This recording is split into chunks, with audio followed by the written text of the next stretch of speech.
একটা গুরুত্বপূর্ণ short story যেটা হলো the bet, and this is written by Anton Chekhov। আর আমরা এই টেক্সটটা পড়ব ক্লাস 12 সেমিস্টার 3 সিলেবাসে। সুতরাং দ্য বেট এই টেক্সটটা সম্পর্কে যদি আমাকে কমপ্লিট কনসেপ্ট তৈরি করতে হয়, লাইন বাই লাইন আমাকে পড়তে হবে আর ইম্পর্টেন্ট ইনফরমেশনস গুলো আন্ডারলাইন করে নিতে হবে যাতে করে আমি এমসিকিউ তে না আটকাই, কারণ আমাদের সেমিস্টার 3 টা কমপ্লিটলি এমসিকিউ কোশ্চেন আনসার হবে। তো চলো আমরা শুরু করি। The bet, and this is written by Anton Chekhov, and this is for the students of class 12 semester 3।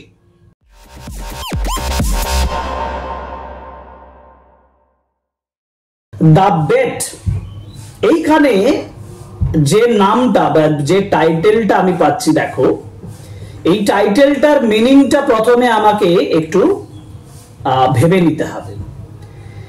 এই যে দ্য বেট আমি কথাটা পাচ্ছি, বিইটি বেট মানে কি? বেট মানে হচ্ছে বাংলায় আমি বলবো বাজি। আমরা অনেক সময় বাজি ধরি না, আমরা অনেক সময় বলি যে এটা যদি তুমি করে দাও তাহলে আমি এত টাকা দেবো, এটা আমার এত টাকার বাজি রইল। ফিউচার, ভবিষ্যতের কোনো ঘটনার উপর ডিপেন্ড করে যখন আমরা একটা সাম অফ মানি, এটা কিছু পরিমাণ অর্থ যখন আমরা সেখানে রিস্ক নিই, ঝুঁকি নিই, তখন সেটাকে বলা হয় বেট। এবং এইখানে এই যে টাইটেলটা বলা হয়েছে দ্য বেট, এই টাইটেলটা একেবারে জাস্টিফাইড, কারণ আমরা দেখব যে এই গল্পের মধ্যে one person sacrificed 15 years of his life, 15টা বছর সে জীবনটাকে স্যাক্রিফাইস করে দিচ্ছে, and another person is sacrificing a huge sum of money, বিশাল পরিমাণ অর্থ, মিলিয়নস সে বাজি রাখছে। অতএব একজন জীবন বাজি রাখছে, একজন অর্থ বাজি রাখছে, and the bet is very important। আমরা প্রাইমারিলি কতগুলো ইনফরমেশন আলোচনা করব, যে ইনফরমেশন গুলো তোমাদের এমসিকিউর জন্য ইম্পর্টেন্ট, যে ইম্পর্টেন্ট ইনফরমেশনস গুলো বাদ দিয়ে তুমি এই শর্ট স্টোরিটা পড়াটা শুরু করতে পারবে না। কিন্তু তার আগে বলে রাখি যে এটা একটা দীর্ঘ লম্বা একটা শর্ট স্টোরি, সুতরাং এই দীর্ঘ শর্ট স্টোরিটা একটা ক্লাসে শেষ করা অসম্ভব। আমি চাইবো যে আমরা 3টে ক্লাস ধরে এটাকে আলোচনা করি, 3টে ক্লাসে ভাগ করে এটাকে আলোচনা করব এবং line by line, word by word বোঝাবো তোমাদেরকে, যাতে করে তোমাদের এটা অনেক সহজবোধ্য হয়। ঠিক আছে? এবার আমি তোমাদেরকে গ্যারান্টি দিয়ে বলছি যে এই ক্লাসটা করার পরে এই শর্ট স্টোরিটা নিয়ে তোমার আর কোনো দ্বিধা থাকবে না। তো প্রথম যে বিষয়টা, দ্য বেট এই টেক্সটের সম্পর্কে ইন্ট্রোডাক্টরি যে ইনফরমেশন গুলো আমার প্রয়োজন, সেই ইনফরমেশন গুলোর ফার্স্ট যে অংশটা আমি দিচ্ছি, দেখো দ্য টাইটেল হচ্ছে the bet and written by Anton Pavlovich Chekhov. আমি কেন তোমাকে এত ডিটেলসে দিচ্ছি, কারণ এই যে ধরো অ্যান্টন প্যাভলোভিচ চেকভ, এটা একটা নাম। তোমাকে এমসিকিউ তে, সিম্পল এমসিকিউ যেগুলো থাকবে, সেখানে এই প্যাভলোভিচ নামটার চেঞ্জ করে তোমাকে দিতে পারে একটা এমসিকিউ। অতএব মনে রাখতে হবে তোমাকে যে অ্যান্টন চেকভের কমপ্লিট নাম হচ্ছে Anton Pavlovich Chekhov. Year of publication 1889, 1889 সালে প্রথম দ্য বেট এই টেক্সটটা পাবলিকেশন হয়েছিল। কিন্তু কোথায় পাবলিকেশন হয়েছিল? This was first published in the New Times Novoye Vremya. এটা রাশিয়ান ল্যাঙ্গুয়েজ, কারণ আমরা জানি অ্যান্টন চেকভ তিনি একজন রাশিয়ান রাইটার। সুতরাং the bet written by Anton Chekhov, and this was first published in the New Times, in New Times Novaya Vremya, Russian newspaper। এটা একটা Russian newspaper in 1889, 1889 তে। আরেকটা গুরুত্বপূর্ণ জায়গা হচ্ছে যে ট্রান্সলেশন। এইটা রাশিয়ান ল্যাঙ্গুয়েজে লেখা ছিল, এটাকে ট্রান্সলেশন করেছেন কনস্ট্যান্স গার্নেট। কনস্ট্যান্স গার্নেট এটাকে ট্রান্সলেশন করছেন এবং যার অরিজিনাল যে টাইটেল, এই যে দ্য বেট, এটা আমরা পাচ্ছি, এটা অরিজিনাল মানে প্রাইমারি টাইটেল ছিল না, প্রাইমারি টাইটেল ছিল ফেয়ারি টেল, এটা প্রাইমারি টাইটেল ছিল, later the title was change, টাইটেলটাকে চেঞ্জ করা হয়েছে। ওকে, পরের যে ইনফরমেশন সেটা হচ্ছে যে এটা কি ধরনের একটা টেক্সট, এটা হচ্ছে এক ধরনের শর্ট স্টোরি এবং this is actually philosophical fiction. Yes, এখানে একটা ফিলোসফিক্যাল মেসেজ আছে। ফিলোসফিক্যাল মেসেজটা কি না, ফিলোসফিক্যাল মেসেজটা যেটা আমি একটু আগে তোমাদেরকে বলছিলাম যে particularly the philosophy of life, জীবনের ফিলসফিকে ডিসক্রাইব করা হচ্ছে, জীবনের ফিলসফিকে তুলে ধরা হয়েছে এখানে। তিনি বলছেন যে সাম পিপল মেক বা কমিট বেট, কমিট করে, তারা বেট কমিট করে, তারা বাজি ধরে, because risking some things for the future, on the future assessment, future প্রেডিকশনের উপরে নির্ভর করে তারা তাদের জীবনটাকে ইয়ে করে। তো সেখানে psychology of the human being সেটা ইম্পর্টেন্ট হয়ে দাঁড়িয়েছে, that's why this is called philosophical fiction. Second যে বিষয়টা সেটা হচ্ছে সেটিং। সেটিং মানে হচ্ছে the place where the incident is happening. এই যে দ্য বেট, এই টেক্সটটা যেখানে ঘটনাটা ঘটছে, সেটিং বলতে বোঝায় সেই জায়গাটাতে যেখানে ঘটনাটা ঘটছে, the place where the incident is happening and the place is the banker's house. এখানে আমরা একজন ব্যাংকারের ক্যারেক্টার পাবো, তো সেই ব্যাংকারের আর একজন ইয়ং লয়ারের ক্যারেক্টার পাবো। তো ব্যাংকারের হাউস এবং গার্ডেন, সেখানেই ঘটনা ঘটছে। আর এই টাইম স্প্যানটা দেখো ভালো করে, 15 ইয়ার্স। আমরা ইউনিটি অফ টাইম বলে একটা পাই। ইউনিটি অফ টাইম মানে হচ্ছে the incident of the short story, short স্টোরির যে ঘটনাটা, সেই ঘটনাটা 12 আওয়ার্স সারপাস করে না, 12 ঘন্টা অতিক্রম করবে না, অর্থাৎ 12 আওয়ার্স সারপাস করে না, এরকম একটা সিচুয়েশন কিন্তু এখানে নেই। কারণ আমরা দেখতে পাচ্ছি এখানে 15 ইয়ার্স এর সেলিব্রেশন, 15 ইয়ার্স এর একটা স্প্যান, টাইম স্প্যান দেখানো হচ্ছে এখানে। সুতরাং এখানে ইউনিটি অফ টাইম নেই, এখানে ইউনিটি অফ টাইম নেই, কিন্তু একটা জায়গা আছে সেটা হচ্ছে ইউনিটি অফ প্লেস, সেটা হচ্ছে ব্যাংকারের হাউস এন্ড গার্ডেন, এর মধ্যেই ঘটনাটা ঘটছে। ঠিক আছে, ইউনিটি অফ প্লেসটা আছে।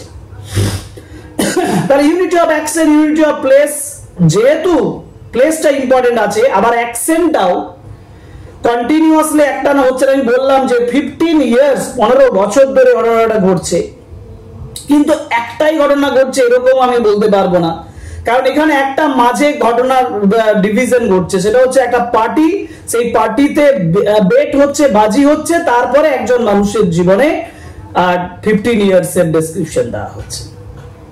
ওকে, নেক্সট পোরশন যাই, মানে নেক্সট যে ইম্পর্টেন্ট ইনফরমেশন সেটা হচ্ছে মেন ক্যারেক্টার্স। এখানে মেন ক্যারেক্টার্স গুলো কোনগুলো? মেন ক্যারেক্টার্স গুলো আছে যেমন wealthy, proud, materialistic and selfish. এ হচ্ছে ব্যাংকার, যে ব্যাংকার আছে, যে খুব সম্পত্তিবান, যে খুব প্রাউড, গর্বিত, মেটেরিয়ালিস্টিক এবং সেলফিশ, স্বার্থপর। ব্যাংকার, একজন ব্যাংকার। সেকেন্ড হচ্ছে দা লয়ার, একজন উকিল, যে young, intelligent, idealistic, later become spiritual and detach from worldly pleasures. পরবর্তীকালে কি হচ্ছে, সম্পূর্ণ যে পার্থিব সমস্ত চিন্তা ভাবনা থেকে সে ডিটাচড হয়ে যাচ্ছে।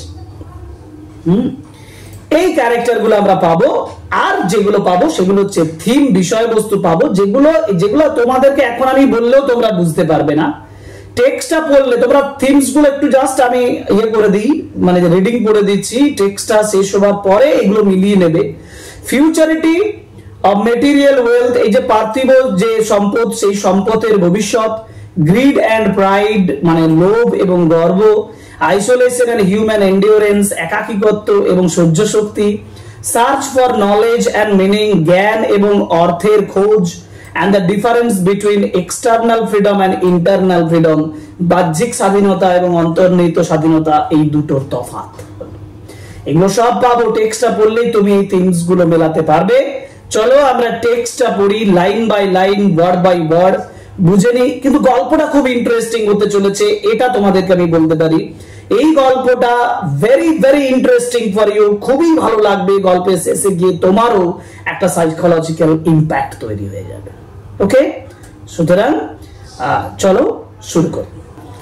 ইট was a dark autumn night it was a dark autumn night. এখানে দেখো প্রথমেই এটা ওয়ান টাইপ অফ স্টাইল বলতে পারি, আবার এটার যদি ইম্পর্টেন্স বুঝি যে ফার্স্ট লেটার দুটো, ফার্স্ট ওয়ার্ড দুটো ক্যাপিটালে করা আছে, অ্যাকচুয়ালি এটাকে এমফাসিস করার জন্য দেওয়া হয়েছে, জোর দেওয়ার জন্য করা হয়েছে।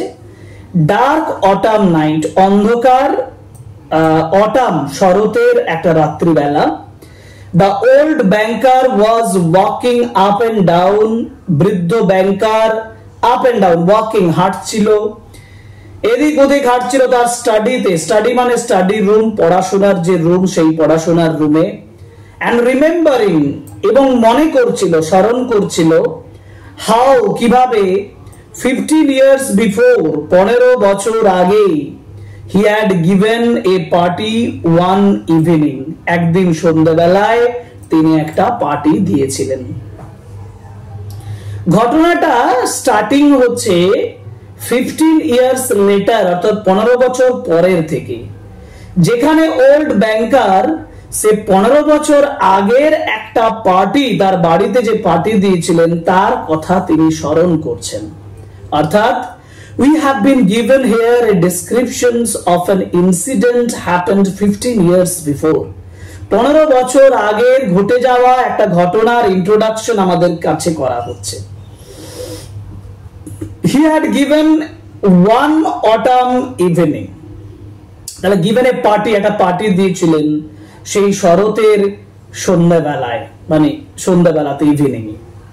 there had been many clever men there, অনেক ক্লেভার মেন, অনেক চালাক ব্যক্তি সেখানে ছিলেন। and there had been interesting conversation, খুব ইন্টারেস্টিং কিছু কথোপকথন হচ্ছিল। among other things, অন্যান্য জিনিসগুলোর মধ্যে they had talked of capital punishment, this is very important, তারা অনেকগুলো বিষয়ের মধ্যে একটা গুরুত্বপূর্ণ বিষয় আলোচনা করছিলেন, যেটা হচ্ছে capital punishment. what is the meaning of capital punishment? Capital punishment মানে হচ্ছে ডেথ সেন্টেন্স, মৃত্যুদণ্ড। একজন ব্যক্তি তার ক্রিমিনাল অ্যাক্টের জন্য যখন কোর্ট তাকে মৃত্যুদণ্ড দেয়, একজন ব্যক্তিকে যখন মৃত্যুদণ্ডে দণ্ডিত করা হয়, that is called capital punishment. দেখো তাদের টপিকটা কি ছিল, তাদের আলোচনা, তাদের সেই পার্টিতে, অটাম ইভিনিং এর পার্টিতে ডিসকাশনের মূল টপিক ছিল ক্যাপিটাল পানিশমেন্ট বা ডেথ পানিশমেন্ট। আর ডেথ পানিশমেন্টের কথা উঠলে আরেকটা কথা উঠবে, সেটা হচ্ছে যে তাদের ওই আলটিমেট, মানে যেটাকে বলা হয় আমাদের জেলবন্দি হয়ে থাকা, captivation, for life long captivation, life long imprisonment, সেই কথাটাও আসবে। তো যাই হোক, তারা ক্যাপিটাল পানিশমেন্ট নিয়ে আলোচনা করছিলেন। the majority of the guestদের মধ্যে বেশিরভাগই, among whom were many journalists, যাদের মধ্যে অনেকে ছিলেন জার্নালিস্ট, সাংবাদিক, and intellectual men, এবং বুদ্ধিমান অনেক মানুষ ছিলেন, disapproved of death penalty, they didn't support death penalty, death penaltyটাকে তারা সাপোর্ট করলেন না। ধরো একটা পার্টি হচ্ছে, সেই পার্টিতে অনেক বড় বড় ব্যক্তি, অনেক ক্লেভার পারসন, অনেক এস্টাবলিশড পারসনস, যারা প্রতিষ্ঠিত হয়েছেন, সেই ধরনের ব্যক্তিরা এসে উপস্থিত হয়েছেন। তারা একটা টপিক নিয়ে আলোচনা করছেন, যে টপিকটা বলছেন যে ক্যাপিটাল পানিশমেন্ট বা ডেথ সেন্টেন্স। তারা বলছেন যে ডেথ সেন্টেন্স সম্পর্কে আলোচনা করছেন। মেজরিটি অফ দ্য গেস্ট, বেশিরভাগ গেস্ট এই বললেন, no, death penalty can not be approved, অর্থাৎ ডেথ পেনাল্টিকে তারা সাপোর্ট করলেন না, তারা ডিসঅ্যাপ্রুভড করলেন, তারা অ্যাপ্রুভ করছেন না ডেথ পেনাল্টিটাকে। they consider, তারা বিবেচনা করলেন that the form of punishment out of death, এটা একেবারে সেকেলে টাইপের, আউট অফ ডেট, বর্তমান সময়ের সঙ্গে খাপ খাইয়ে নেওয়ার মতো নয়, ইমোরাল, অমানবিক, অর্থাৎ এর মধ্যে কোনো মোরালিটি নেই, মানবিকতা নেই। and unsuitable মানে হচ্ছে যেটা সুটেবল নয়, যেটা মানানসই নয়, ফর খ্রিস্টান স্টেটস, খ্রিস্টান রাজ্যগুলো, মানে যে সকল জায়গায় খ্রিস্টান প্রতিপত্তি, মানে খ্রিস্টান রাজ্যতে, খ্রিস্টান দেশে এগুলো সুটেবল নয়, অনেকে বলল। একটা বিষয় আলোচনা উঠে এলো, অনেকে বলছেন যে এই ওই ডেথ পানিশমেন্টটা যেখানে বলা হয়েছিল ক্যাপিটাল পানিশমেন্ট, এই ডেথ যে পেনাল্টি সেটাকে কিন্তু কি করা যায় না, সাপোর্ট করা যায় না, এটা হচ্ছে আউট অফ ডেট, এটা সেকেলে টাইপের, এবং এটাকে খ্রিস্টান স্টেট যেগুলো সেখানে এটাকে না রাখাই ভালো। In the opinion of some of them, তাদের কয়েকজনের বক্তব্য মতে the death penalty ought to be replaced everywhere, সমস্ত জায়গায় ডেথ পেনাল্টিকে রিপ্লেস করতে হবে, সরিয়ে ফেলতে হবে, বাদ দিয়ে দিতে হবে by imprisonment for life, জীবনের বন্দির জন্য। অর্থাৎ কিসের দ্বারা? বন্দির জন্য বলবো না, আমি বলবো ইমপ্রিজনমেন্ট, জেলের মাধ্যমে, অর্থাৎ লাইফ ইমপ্রিজনমেন্ট দাও, সারা জীবন যাবজ্জীবন কারাদণ্ড দাও, ডেথ সেন্টেন্স দিও না। তাহলে some people, majority of the গেস্টদের মেজরিটি, বেশিরভাগই তারা সাপোর্ট করলো লাইফ ইমপ্রিজনমেন্টকে, কিন্তু তারা ডেথ পেনাল্টিটাকে সাপোর্ট করলেন না। এটা 15 ইয়ার্স এর বিফোর, আগে ঘটনাটা ঘটছে, কিন্তু আর ব্যাংকার এটা মনে করছে, ব্যাংকারের মাথায় আসছে 15 বছর আগের ঘটনা। I don't agree with you। এই যে দেখো, দা বেট মানে হচ্ছে বাজি রাখা, আর তার মূল কারণ হচ্ছে আর্গুমেন্ট।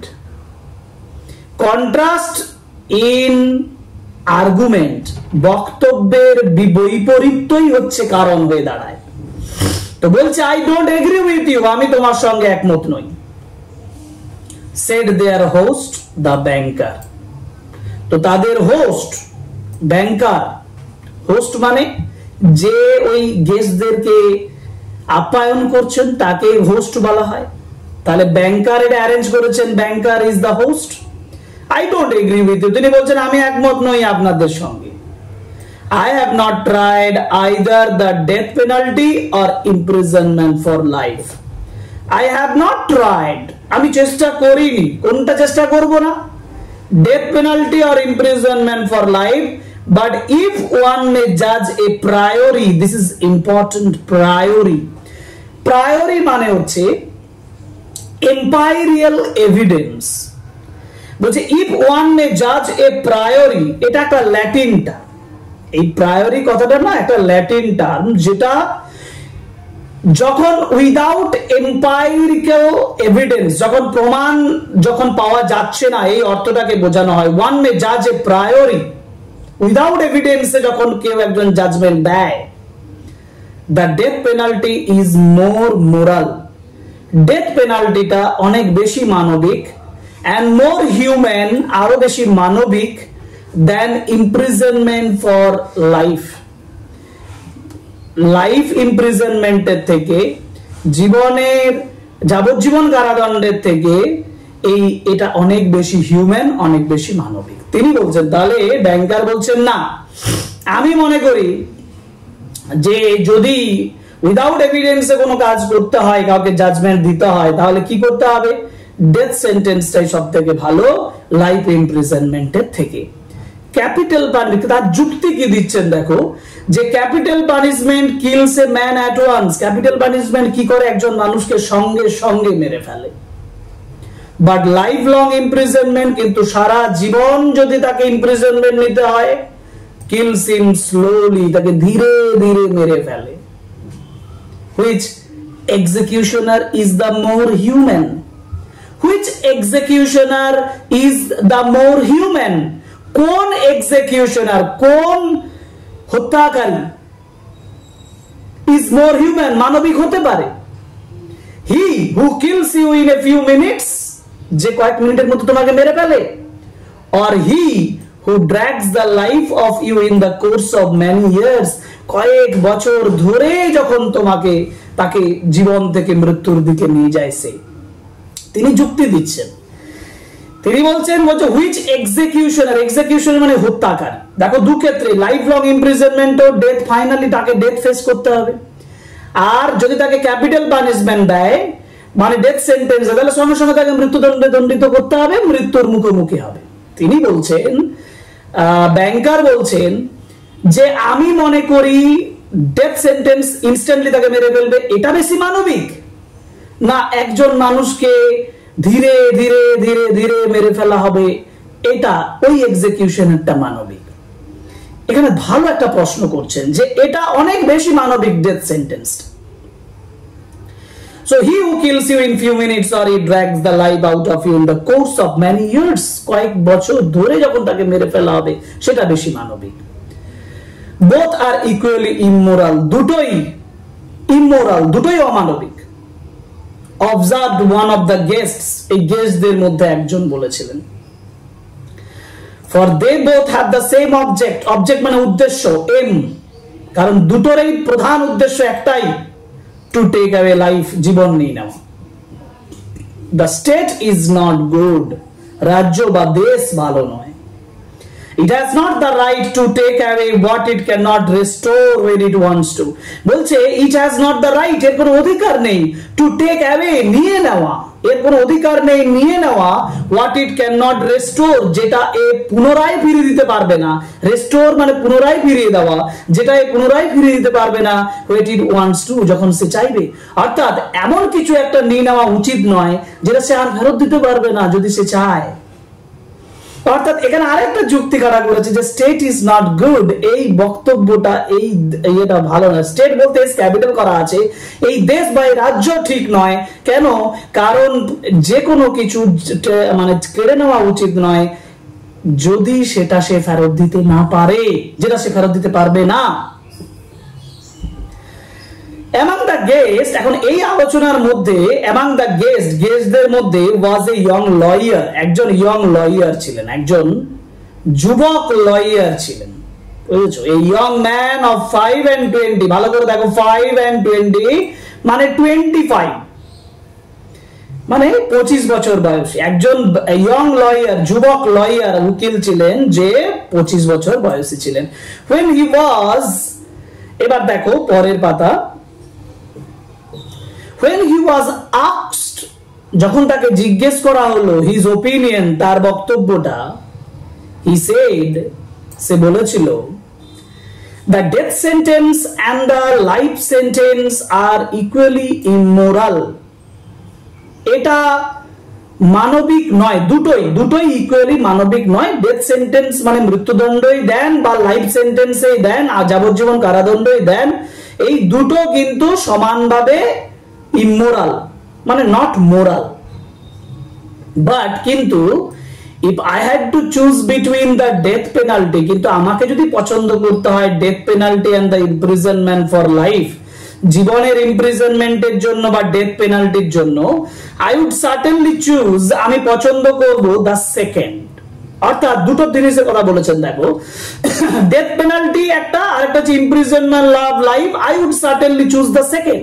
ইয়ং লয়ার বলছে আমি দ্বিতীয়টা চুজ করব, লাইফ ইমপ্রিজনমেন্টটা চুজ করব। To live anyhow is better than not at all, যে কোনো উপায়ে বেঁচে থাকাটা অনেক বেশি ভালো। টু লিভ এনিহাউ, যে কোনো ভাবে বেঁচে থাকো, ইজ বেটার, এটা অনেক বেশি ভালো, দ্যান নট অ্যাট অল, একেবারেই না বেঁচে থাকার থেকে। অর্থাৎ বেঁচে থাকা অনেক বেশি গুরুত্বপূর্ণ একেবারেই জীবনটা শেষ হয়ে যাওয়ার থেকে। এটা কে বলেছিল? ইয়ং লয়ার বললেন। এ লাইভলি ডিসকাশন অ্যারোজ, একটা প্রাণবন্ত আলোচনা শুরু হয়েছিল।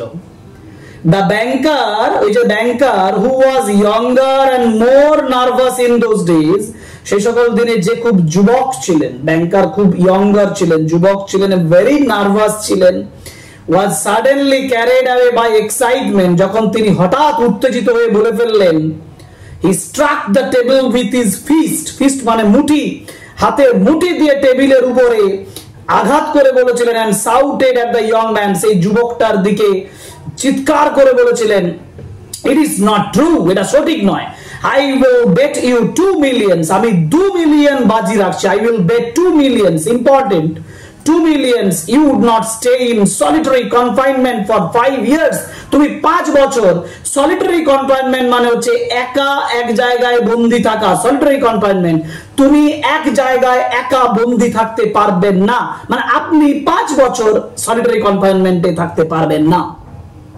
এটা জোর দিয়ে যিনি খুব এক্সাইটেড হয়ে গেলেন ব্যাংকার, যে খুব যুবক ছিল 15 years এ।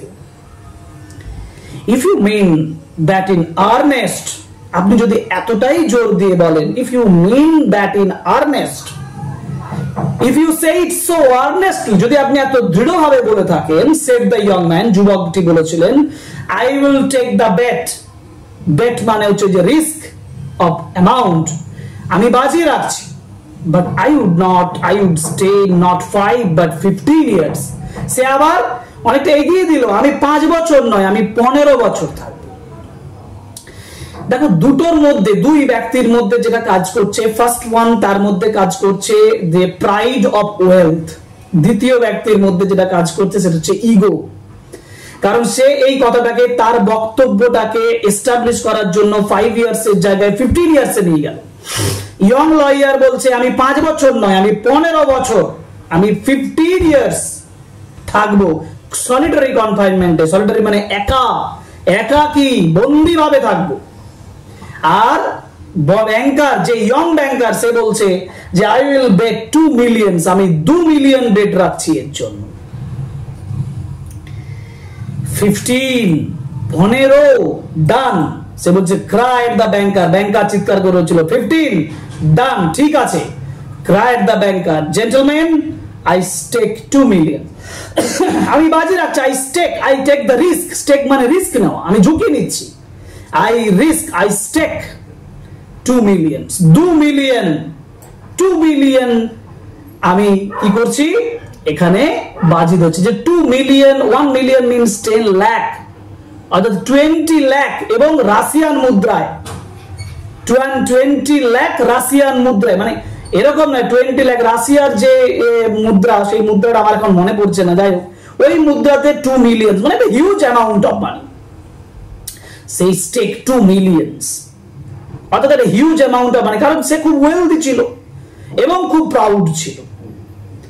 এগ্রিড, একমত, ইউ স্টেক ইউর মিলিয়ন্স, আপনি আপনার মিলিয়ন্স মানে মিলিয়ন্স অফ অ্যামাউন্ট, আপনি একটা অ্যামাউন্ট স্টেক করলেন, রিস্ক নিলেন। And I stake my freedom, আমি আমার স্বাধীনতা বাজি রাখলাম, রিস্ক নিলাম, said the young man. And this wild senseless bet was carried out, আর এই বাজিটা carried out হয়েছিল, প্রতিপালিত হয়েছিল, মানে বাস্তবায়িত হয়েছিল, came into reality. The banker spoiled and frivolous, এটার মানে হচ্ছে এক ধরনের বোকাম। spoiled and frivolous, frivolous মানে হচ্ছে of being a bit silly, বোকামি। যে স্পয়েলড মানে হচ্ছে অলরেডি করাপ্টেড, নষ্ট হয়ে যাওয়া, মানে এখানে হচ্ছে করাপ্টেড বাই দ্য প্রাইড, গর্ব দ্বারা নষ্ট হয়ে যাওয়া, তাই না? অর্থাৎ যে ব্যাংকার, যে ফ্রিভলাস, যে সিলি ছিল, যথেষ্ট silly, with millions beyond his reckoning, তার ভাবনা চিন্তারও বাইরে, was delighted at the bet, সে খুব বাজিতে আনন্দিত হয়েছিল। এট সাপার, সাপার মানে হচ্ছে লেট নাইটের ফুড, লেট নাইটে খাবারের সময় he made fun of the young man, সেই যুবকটির সে মজা ওড়াতে থাকলো। এন্ড সেড, বলেছিল, থিঙ্ক বেটার অফ ইট, এটা নিয়ে ভাবো, ভাবলে ভালো হয়। Young man, while there is still time, এখন অনেক সময় আছে। to me 2 millions are trifle, trifle মানে হচ্ছে খুব তুচ্ছ, আমার কাছে 2 মিলিয়ন খুব তুচ্ছ, but you are losing 3 or 4 of the best years of your life, তুমি কিন্তু এই 3-4 বছর তোমার জীবনের সেরা সময়টা তুমি নষ্ট করতে চলেছো। I say 3 or 4 because you won't stay longer, আমি 3 থেকে 4 বছর বলছি কারণ তুমি তার বেশি থাকতে পারবে না। অর্থাৎ old banker was sure that the young man would not spend more than 3 or 4 years, 3 থেকে 4 বছরের বেশি সে থাকতে পারবে না।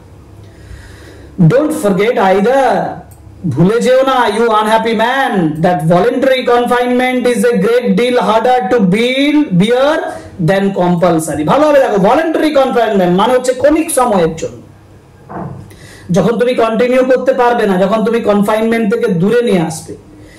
ভলেন্টারি মানে ক্ষণিক সময়ের জন্য, অল্প সময়ের জন্য confinement is a great deal harder, যেটা যথেষ্ট বেশি কঠিন, টু বিয়ার দেন কম্পালসারি, কম্পালসারিটা মানে বাধ্যতামূলকের জায়গা থেকে, তুমি নিজের থেকে করছো সেটা আলাদা ব্যাপার, কিন্তু বাধ্যতামূলকের থেকে সেটা কিন্তু অনেক বেশি যন্ত্রণার, অনেক বেশি কষ্টের।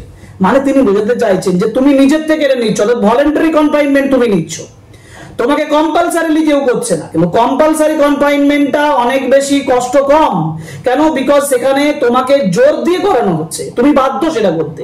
কিন্তু এখানে তুমি বাধ্য নও, এখানে তুমি নিজে ফ্রি, তুমি এখনো বেরিয়ে যেতে পারো, এই কথাটা বলা হচ্ছে। এই ক্ষেত্রে যদি তুমি প্রবলেমে পড়ো তাহলে সেটা অনেক বেশি যন্ত্রণার হবে, অনেক বেশি কষ্টের হবে।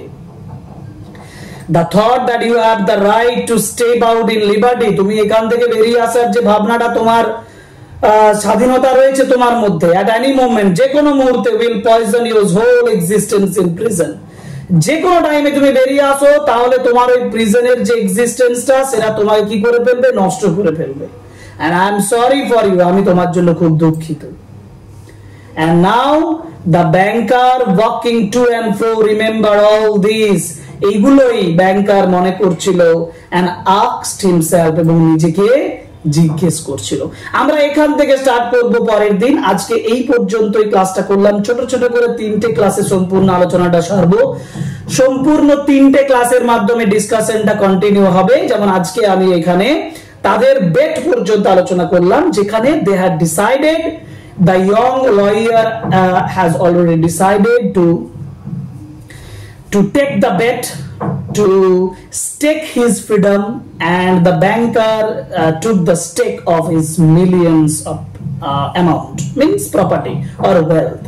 Okay, so আমরা শুরু করব। now the banker walking to and fro remember all this, ব্যাংকার এগুলো মনে করছিল and asked himself, নিজেকে জিজ্ঞেস করেছিল, মানে 15 ইয়ার্স এর পরে আবার ফিরে আসছে।